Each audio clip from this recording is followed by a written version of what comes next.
誰かが言ってた。彼女はあらゆる知識の集大成だって。だから私たちは彼女のことを戦場に出ない知者だと誤解してたの。でも必要なら彼女は簡単に力を得られるんだよ。制限解除。オーバーロード開始。ターミナルエイド0017は虚数タイプの物理サポーター。波順力に優れ仲間にバフを付与する。チーム全員が獲得するバリアは被ダメージを吸収したり、敵のシールドへのダメージや敵の受ける全ダメージを上げたりするの。バリアを持つキャラが攻撃するとプロメテウスの EP が回復するよ。通常攻撃で回復する反応エネルギーはマックスになると分岐攻撃で敵に衝撃を与えながら自身の波順力、物理ダメージ、会心率を上げチーム全員のバリア値を回復させるよ。回避ボタン長押しで防御耐性になるとその間反応エネルギーとバリア値が回復するの。また絶対防御発動で敵に反撃し反応エネルギーが回復するんだ。敵が時空減速状態または仲間の分岐、チャージ攻撃が命中すると QTE が発動でき反応エネルギーと EP を回復するよ。再起完了。ファイナルスキル発動。みんなが言うように知識は力なり。彼女の敵になることは法則に挑むようなもの。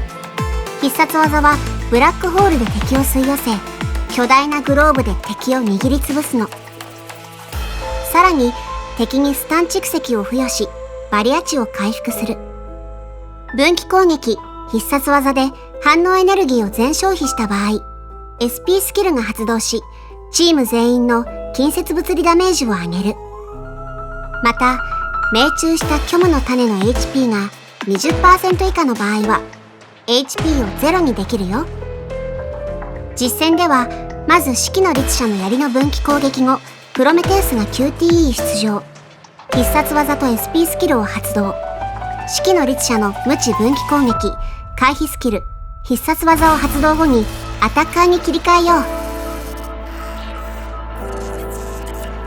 古の楽園では2つの戦い方があり、まずは発言の祝福で必殺技後に SP スキルを発動可能にして、その後は再起と触発の祝福で必殺技のクールタイムを減らし SP スキルを強化。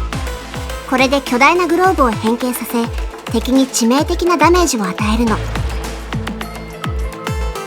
もしくは最初に調整の祝福で防御中の反応エネルギーの回復を早め、その後輻射と触発の祝福で防御反撃と SP スキルを強化しよう。グローブは頼もしい盾になり敵の攻撃を防ぎ反撃の機会をつかめるよ。消えゆく世界の泡で彼女は世界の終わりを目にした。そして奇跡のような世界の神聖を目撃し眼前を見つめ直すとき、彼女は自身の意志で自分の知識にない景色と向き合うの。